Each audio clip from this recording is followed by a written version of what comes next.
नमस्कार। तो न्यूज 18 बिहार झारखंड पर लगातार हरियाणा विधानसभा चुनाव परिणाम, इसके साथ साथ जम्मू कश्मीर के चुनाव परिणाम आप तक पहुंचा रहे हैं। और देखिए, हरियाणा की अगर बात करें तो बीजेपी ने बड़ा कमबैक किया है, क्योंकि सुबह से लेकर के जैसे जैसे दिन चढ़ता गया वैसे वैसे आंकड़े जो हैं रुझानों में वो बीजेपी के भी चढ़ते गए। हरियाणा में बीजेपी ने बढ़त बना ली है। रुझानों में हरियाणा में बीजेपी को बहुमत मिल चुका है। हालांकि रुझान है, परिणाम पूरे अभी आने बाकी है। बता दें कि 49 सीटों पर अभी बीजेपी हरियाणा में आगे चल रही है, वहीं कांग्रेस 36 सीट पर आगे चल रही है। हरियाणा का पहला जो रिजल्ट है वो भी सामने आ चुका है। वो कालावली की सीट है जहां से कांग्रेस कैंडिडेट की जीत हुई है। वहीं शिषपाल खेरावाला की जीत हो चुकी है। हरियाणा के रुझानों में बड़ा उलटफेर जो है वो देखने को मिला है। तो जिस तरीके से बीजेपी को लेकर के एग्जिट पोल सामने आए थे, एक थोड़ी सी निराशा शायद हो रही थी, लेकिन बीजेपी ने किस तरीके से कमबैक किया है, बीजेपी ने बताने की कोशिश की है कि हम मुश्किल परिस्थितियों में भी जीतना, आगे बढ़ना जानते हैं। और शायद ये वही रुझान बता रहे हैं और ये रुझान संदेश दे रहे हैं कि बीजेपी ने किस तरीके से कमबैक किया है। यानी कि पिछले अगर चुनाव की बात करें 2019 के, तो 40 सीटें बीजेपी लेकर के आई थी, लेकिन इस बार जो रुझान सामने आ रहे हैं वो रुझान अगर परिणाम में तब्दील होते हैं तो ये बताते हैं कि पिछले विधानसभा चुनाव से भी बेहतर प्रदर्शन जो है वो बीजेपी इस बार करते हुए नजर आ रही है। साथ ही साथ कहीं ना कहीं कह सकते हैं कि बूस्टर डोज जो है वो भी बीजेपी के लिए होगा, क्योंकि बीजेपी अगर यह चुनाव जीतती है, हरियाणा में बीजेपी एक बार फिर से हैट्रिक लगाती है, तो इसका सीधा जो असर है वो आने वाले विधानसभा चुनाव, चाहे वो झारखंड के हो, महाराष्ट्र के हो, और इन राज्यों में भी इसका असर जो है वो देखने को मिलेगा। यानी कि बीजेपी की जो बल्ले बल्ले है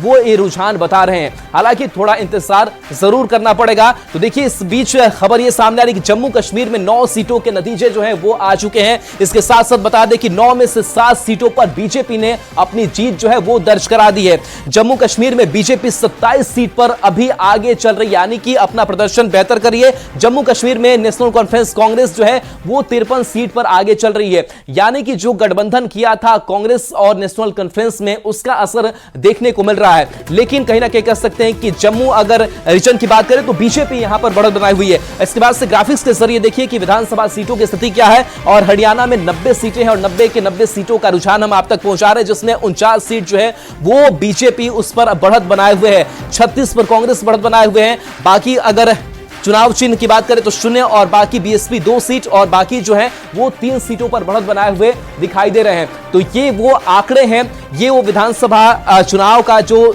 समीकरण स्वरूप है वो इस स्क्रीन पर आप देख पा रहे होंगे। यानी कि कहीं ना कहीं कह सकते हैं कि एक जो बड़ा कमबैक है वो बीजेपी ने किया है। बीजेपी के बाद से अब हम जम्मू कश्मीर के हालात क्या है वो बताते हैं। तो जम्मू कश्मीर में 90 की 90 सीटें जिस पर रुझान सामने आ चुके हैं। इंडिया यानी कि इसमें 2 गठबंधन है, नेशनल कॉन्फ्रेंस यानी कि एनसी उमर अब्दुल्ला के, और उसके साथ साथ कांग्रेस ने 53 सीट। इसके बाद से देखिए, ये हरियाणा की तस्वीर आपको दिखा रहे हैं जहां पर बीजेपी की क्या हैट्रिक लगेगी, ये सवाल और इस जवाब अब धीरे धीरे साफ हो रहे हैं। तो देखिए, ये हरियाणा की तस्वीर है जहां 49 सीटों पर बीजेपी लीड लेती हुई नजर आ रही है।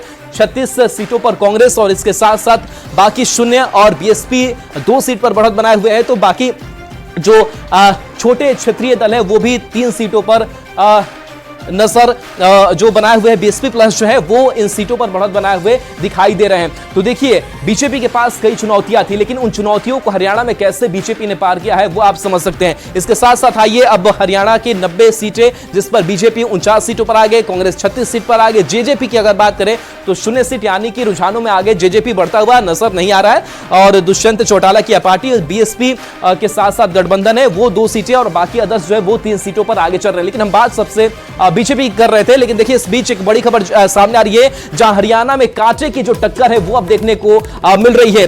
30 से ज्यादा सीटों पर कांटे का मुकाबला दिखाई यहां पर दे रहा है, जहां पर वोट का अंतर 1000 से भी कम है। यानी कि बीजेपी और कांग्रेस के बीच सीधी टक्कर नजर आ रही है, कांटे की टक्कर। और ऐसे हमने 30 सीटों को चिन्हित किया है जहां पर आंकड़ा अंतर जो है वो 1000 से भी कम मतों का दिखाई दे रहा है। यानी कि 1000 मतों से ही आगे पीछे दोनों पार्टियां हैं। यानी कि कह सकते हैं कि बीजेपी ने अच्छा परफॉर्म किया है। इसके साथ साथ एक और बड़ी खबर, जहां कांग्रेस नेता जयराम रमेश का बड़ा आरोप इस बीच उन्होंने लगा दिया है। इस मतगणना पर उन्होंने सवाल उठा दिए हैं। तो कांग्रेस की तरफ से सवाल भी उठाए जा रहे हैं, ईसीआई अपडेट नहीं कर रहा वेबसाइट पर सवाल उठाया गया कि वेबसाइट पर जो है वो आंकड़े थोड़ी इधर उधर किए जा रहे हैं, इसी वेबसाइट पर आंकड़े अपडेट नहीं कर रहा है, यानी कि इलेक्शन कमीशन पर उसकी वेबसाइट पर जो बड़ा आरोप है वो जयराम रमेश की तरफ से लगाया गया है। तो कांग्रेस के आरोप को गलत भी बताया जा रहा है और इसी का इस बीच जवाब भी सामने आया है। तो देखिए, मतगणना जो हो रहा है उसके बाद से वेबसाइट पर जो आंकड़े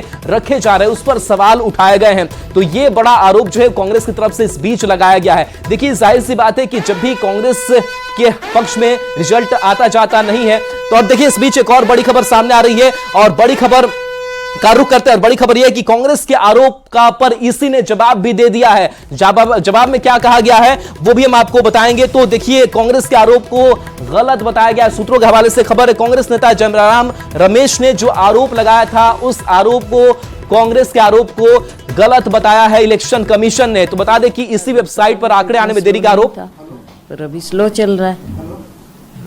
मैं पूरा विश्वास रखती हूँ कि कांग्रेस पार्टी की हुकूमत बनेगी। अराउंड 50 प्लस है मैम बीजेपी का और 34 अराउंड कांग्रेस चल रही है। बहुत क्लोज है जो ग्राउंड से रिपोर्ट है, मतलब 300, 400, 500 इतना ही चल रहा है। खासकर आपकी मैम अगर एरियाज की देखें तो वहाँ पर प्राइमा फेसी कांग्रेस काफ़ी अच्छा कर रही है, कैसे देखती हैं? दोनों हमारे जो मेरी पुरानी पार्लियामेंट्री है और वर्तमान में पार्लियामेंट्री है और उसके अलावा भी जो लगता एरिया है वहाँ पर कांग्रेस मजबूत दिख रही है बिल्कुल, और हम अच्छी सीटें जिता कर देंगे। तो अभी मैम हाँ बिल्कुल बिल्कुल बिल्कुल। Thank you. देखिए, ये सैलजा का आपने बयान सुना जहां पर ये कहा जा रहा है, और सैलजा की अगर बात करें तो खुद ये मुख्यमंत्री के तौर पर अपनी दावेदारी इनकी है। तो 3 ऐसे चेहरे जिनकी दावेदारी कांग्रेस के अंदर से रही इस बार के मुख्यमंत्री पद को लेकर के, चाहे वो सुरजेवाला हो, हुड्डा हो या फिर ये सैलजा जिनका बयान अभी आपने सुना। तो एक तरीके से एक जो गुटबाजी है वो भी नजर आई, एक अंतरकलह जो है वो भी कांग्रेस के अंदर नजर आया। तो कांग्रेस कहां चूक गई एक बार फिर से इस चुनाव में, वो भी कई फैक्टर जो है वो सामने आ रहे हैं। लेकिन जिस तरीके से कई चुनौतियों को रखा गया कि चाहे वो किसानों का मसला, लेकिन उन सब मसलों को दूर करने की कोशिश बीजेपी ने की। तो 30 से ज्यादा सीटों पर कांटे का मुकाबला जो हम आप तक पहुंचा रहे थे खबर। और देखिए, हरियाणा के पूर्व सीएम भूपेंद्र सिंह हुड्डा ने कहा है कि जो रुझान आ रहे हैं उसके मुताबिक कांग्रेस की सरकार बनने जा रही है, कांग्रेस को बहुमत मिलेगा और इसका श्रेय कांग्रेस पार्टी, राहुल गांधी, मल्लिकार्जुन खड़गे, प्रियंका गांधी और सभी नेताओं को जाता है। लेकिन असली श्रेय हरियाणा की जनता को जाता है। आ रहे हैं उसके अनुसार कांग्रेस की सरकार बनने जा रही है। बीजेपी की तरफ नजर आ रहा है। नहीं वो तो अभी 2 राउंड 3 राउंड हुए हैं, वो जितने रिपोर्ट जाती है उतने सारा जो खबर आई है कांग्रेस की बहुमत आ रही है। 10 साल के बाद क्या कांग्रेस पार्टी उत्तर भारत में वापसी कर रही है? 10 साल के बाद, हाँ 10 साल के बाद क्या कांग्रेस की सरकार बनने जा रही है। जो ट्रेंड सर चल रहे हैं उसमें बीजेपी खेमे से कहा जा रहा है कि बढ़त बनाएंगे। कहीं नहीं बढ़त बनेगी, आप देखना नतीजा है। कांग्रेस का जो ट्रेंड आ रहा है वहाँ कांग्रेस का ज्यादा बहुमत आ रहा है। हजारों लोग नारा लगा रहे हैं भूपेंद्र सिंह हुड्डा जिंदाबाद मुख्यमंत्री के तौर पर आपको देखना चाहते हैं। ये पार्टी फैसला करती है। देखो, हमें मालूम है, सरकार, मेरा विश्वास है कि सरकार कांग्रेस बनाएगी। रुझान होते हैं, जीत होती है और जीत कांग्रेस की होगी। कुछ लोग होते हैं जो सीएम पद तक पहुंच पाते हैं, जो कंसिडरेशन में होते हैं। तो आपको क्या नहीं लगता कि सैलजा उस कंसिडरेशन जोन में है कि नहीं है? नहीं लगता क्या? है सैलजा, अब सीनियर हैं हम, इतना काम किया है हमने।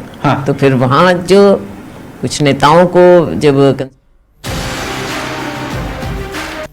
तो देखिए, बीजेपी के राष्ट्रीय प्रवक्ता शाहनवाज हुसैन ने कहा है कि पूरे देश में बीजेपी को लेकर भ्रम पैदा किया गया था। लेकिन इस बीच बड़ी खबर, उसका हम रुख करेंगे और बड़ी खबर इस बड़े से स्क्रीन पर क्या है बड़ी खबर वो आप तक हम पहुंचाते हैं। बता दें कि हरियाणा में मतगणना के बीच दिल्ली में जो मीटिंग है वो भी की जा रही है। खबर है कि मनोहर लाल के घर धर्मेंद्र प्रधान पहुंचे, यानी कि बीजेपी की मीटिंग यह हो रही है। सुरेंद्र नागर भी मनोहर लाल के घर पहुंचे हैं। तो जिस तरीके से अब समीकरण या फिर रुझान सामने आ रहे हैं, हरियाणा में मतगणना के बीच जो मीटिंग है वो दिल्ली में बुलाई गई है। बता दें कि मनोहर लाल के घर पर यह मीटिंग जो है वो बुलाई गई है। हरियाणा में मतगणना के बीच दिल्ली में मीटिंग से जुड़ी हुई यह बड़ी खबर। तो देखिए जिस तरीके से रुझान सामने आए हैं और बीजेपी ने जो बहुमत का आंकड़ा रुझानों में पार कर लिया है, उसके बाद से बीजेपी क्या हैट्रिक लगाने जा रही है, क्योंकि तस्वीर अब धीरे धीरे साफ होती हुई दिखाई दे रही है। हालांकि कांटे की टक्कर अभी भी जरूर है। 30 सीटों को भी हमने चिन्हित किया, जिन 30 सीटों पर 1000 से कम का जो अंतर है वो कांग्रेस और बीजेपी में देखने को मिल रहा है। बाकी दल भी अपनी अपनी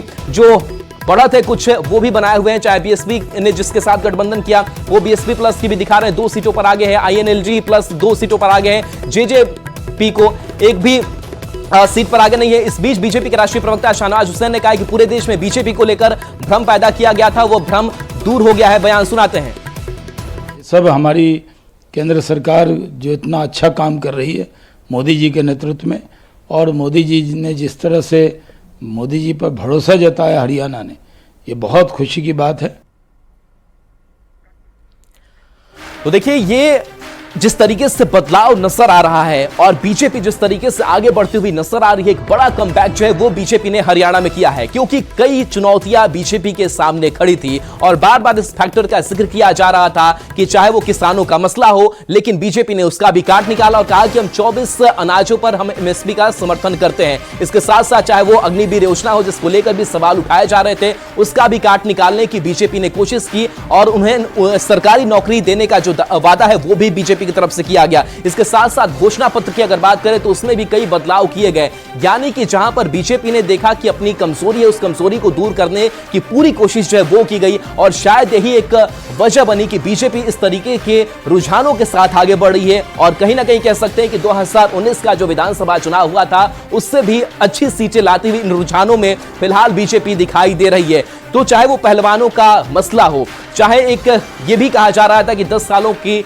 जो सत्ता विरोधी लहर है वो भी काम करी, लेकिन इन सबको पार पाया है बीजेपी ने और बीजेपी लगातार यह बताने की कोशिश भी कर रही है कि हम परफॉर्मेंस ओरिएंटेड पार्टी है और कैसे हम काम करते हैं। अगर कहीं कोई समस्या आती भी है तो उस समस्या को हम दूर करना जानते भी है, यानी कि अपनी कमियों से सीख लेते हुए बीजेपी आगे भी बढ़ती है। चाहे वो नायब सिंह सैनी की अगर बात करें, उनको लेकर भी नाराजगी की खबरें आई, लेकिन उन तमाम नाराजगी को पाटने की भी कोशिश की गई। यानी कि कांग्रेस को भी यह समझना चाहिए कि हम जहां कमजोर कड़ी बीजेपी के को लेकर के देखते हैं, बीजेपी उससे ही मजबूत कड़ी बनाने को लेकर के आगे बढ़ती है। और देखिए इस बीच एक दिल्ली में जो मीटिंग है वो भी मनोहर लाल खट्टर के घर पर बुलाई गई है, जहां पर धर्मेंद्र प्रधान पहुंच करके वहां पर एक मीटिंग होगी। तो रुझान आने के बाद से बीजेपी अब इस दिशा में आगे बढ़ेगी। फिर से हम एक बार हैट्रिक लगाने जा रहे हैं। चलिए एक बार फिर से स्क्रीन के जरिए हम आपको बताते हैं कि क्या किन सीटों पर अभी आंकड़ा है। तो भूपेंद्र सिंह हुड्डा आगे चल रहे हैं हरियाणा से, कांग्रेस के बड़े नेता, दावेदारी इनकी। इसके साथ साथ जुलाना जो है विनेश फोगाट जो है वो जुलाना सीट से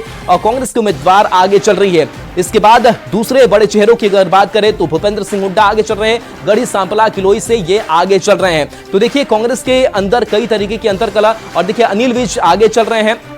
इसके साथ नायब सिंह सैनी जो है वो आगे चल रहे हैं लाडवा से, बीजेपी जो मुख्यमंत्री भी हैं हरियाणा के, और इनको लेकर भी लगातार कई चीजें होती रही। लेकिन इसके बाद से ज्ञानचंद गुप्ता आगे चल रहे हैं पंचकूला बीजेपी से। ये वो बड़े चेहरे जिनका दांव प्रतिष्ठा पर लगा हुआ है और ये चेहरे अभी आगे पीछे कहां चल रहे हैं। एक बार फिर से वो आंकड़ा आप तक, वो ग्राफ आप तक कि बीजेपी जो है 49 सीटों पर 90 सीटों में लीड बनाई हुई है। 36 सीट पर कांग्रेस आगे चल रही है, वहीं जो जेजेपी प्लस है वो एक भी सीट पर आगे नहीं है। बीएसपी प्लस जो है वो 2 सीटों पर, तो अदर्स 3 सीट पर जो है वो आगे चल रहे हैं। तो ये अभी का आंकड़ा। और इस बीच एक और बड़ी खबर सामने आ रही है और इस बड़ी खबर बड़े से स्क्रीन पर, और बड़ी खबर क्या है उससे भी हम आपको तुरंत रूबरू कराते हैं। तो देखिए बड़ी खबर सामने आ रही है जहां रेवाड़ी से लालू प्रसाद के दामाद जो है वो पीछे चल रहे हैं। तो देखिए लालू प्रसाद के दामाद ने भी इस बार दांव आजमाया, लेकिन कांग्रेस से चुनाव जो है वो लालू के दामाद लड़ रहे हैं, लेकिन उनको फतह मिलती हुई नजर नहीं आ रही। चिरंजीव राव लालू प्रसाद के दामाद है जो इस बार चुनावी मैदान में कांग्रेस कांग्रेस से बीजेपी उम्मीदवार से वो पीछे चल रहे हैं। तो देखिए चिरंजीव राव और लक्ष्मण यादव में यहां पर टक्कर है,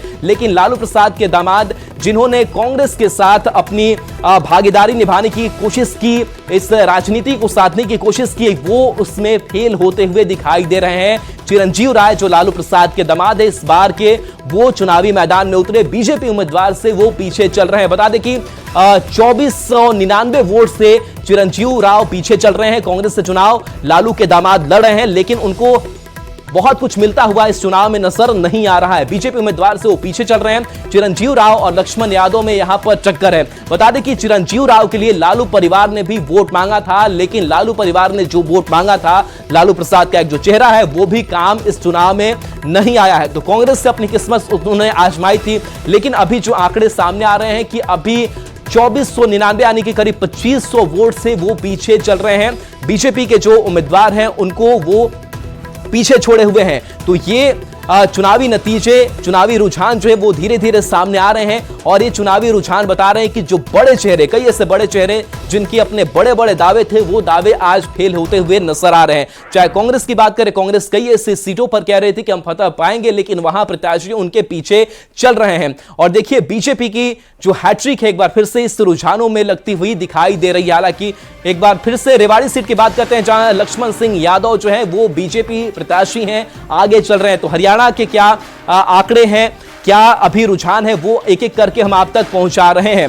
तो देखिए इसके बाद चिरंजीव राव जो लालू प्रसाद यादव के दामाद है, वो रेवाड़ी से पीछे चल रहे हैं। कांग्रेस के साथ अपना भाग्य आजमाया, लेकिन बहुत सफल होते हुए नजर नहीं आ रहे हैं। इसके साथ साथ दूसरे चेहरों की अगर बात करें तो एक बार फिर से वही खबर कि रेवाड़ी से लालू प्रसाद के दामाद जो है वो पीछे चल रहे हैं। देखिए हम बार बार ये कह रहे हैं कि ये जो चुनाव परिणाम सामने आ रहा है, इसका असर आने वाले विधानसभा चुनाव पर भी पड़ेगा। और देखिए अब जम्मू कश्मीर का हाल जान लेते हैं। जम्मू कश्मीर का हाल क्या कहता है? तो जम्मू कश्मीर में 9 सीटों के नतीजे जो है वो सामने आ चुके हैं। 9 सीटों में बता दें कि 9 में से 7 सीटों पर बीजेपी ने अपनी जीत जो है वो दर्ज कर ली है। जम्मू कश्मीर में बीजेपी 27 सीट पर आगे चल रही है। हालांकि घाटी में घाटा जरूर बीजेपी उठा रही है। जम्मू कश्मीर में नेशनल कॉन्फ्रेंस और कांग्रेस की अगर बात करें तो देखिए ये अब आंकड़े आपके स्क्रीन पर आ चुके हैं, जहां पर एनसी यानी कि नेशनल कॉन्फ्रेंस और जो कांग्रेस का गठबंधन है वो 54 सीटों पर आगे चल रहा है। जम्मू कश्मीर में 90 विधानसभा सीटें, 27 सीटों पर यहां पर बीजेपी आगे चल रही है। बाकी अगर दूसरे पार्टियों की अगर बात करें, चाहे वो एनपीपी हो, सीपीआईएम हो, तो यहां पर सीपीआईएम 1 सीट पर लीड लिए हुए है। वहीं पीडीपी की अगर बात करें तो पीडीपी 3 सीटों पर यहां आगे चल रही है। पीडीपी वही पार्टी जो 2014 में जब 10 साल पहले चुनाव हुए थे और उसके बाद से 370 हटने के बाद से 10 साल बाद चुनाव हो रहे हैं। और देखिए एक बार फिर से जो वीआईपी चेहरे हैं, उमर अब्दुल्ला आगे चल रहे हैं बड़गाम से, जो जेकेएनसी से इस बार चुनावी मैदान में है और ये आगे चल रहे हैं। थोड़ी देर पहले उनका बयान सामने आया था, बड़ा ही सदा हुआ बयान सामने आया था कि लंच टाइम तक हम इंतजार करेंगे। तो उमर अब्दुल्ला लगातार सुबह से ही बड़गाम सीट से वो आगे चलते हुए नेशनल कॉन्फ्रेंस के नजर आ रहे हैं। इसके साथ साथ देखिए कांग्रेस जो है वो इस बार उसने गठबंधन किया ताकि एनसी के सहारे ही वो अपनी नैया पार लगाए। इसके साथ साथ पीटीपी की अगर बात करें तो पीटीपी भी कुछ सीटों पर आगे चल रही है। और क्या पीटीपी इस बार किंग मेकर की भूमिका में आएगी, क्योंकि 3 सीटों पर आगे चल रही है। अगर 3-4 सीटें अगर पीडीपी के हाथ आती है तो देखना दिलचस्प होगा क्योंकि इसके साथ जाती है। और इसके साथ साथ देखिए इन सीटों को लेकर के क्या समीकरण है, क्या आंकड़े हैं। तो इंडिया यानी कि इसमें कांग्रेस और एनसी नेशनल कॉन्फ्रेंस जो 52 सीटों पर आगे चल रही है अभी ये गठबंधन। इसके साथ साथ 29 सीटों पर बीजेपी जो है वो आगे चल रही है। बाकी दूसरे अगर बात करें पार्टियों की, छोटी छोटी जो क्षेत्रीय पार्टियां हैं वो भी इस बार जम्मू कश्मीर के चुनावी मैदान में है। उनका भी असर कुछ देखने को जरूर हद तक मिल रहा है। इसके साथ साथ देखिए बड़गाम की अगर बात करें तो ये कुछ ऐसी सीटें हैं जहां पर देखिए 5 सीटों पर यहां पर जो कांग्रेस है वो आगे चल रही है। बाकी के खाते में जो शून्य आंकड़ा है वो ही अभी दिखाई दे रहा है।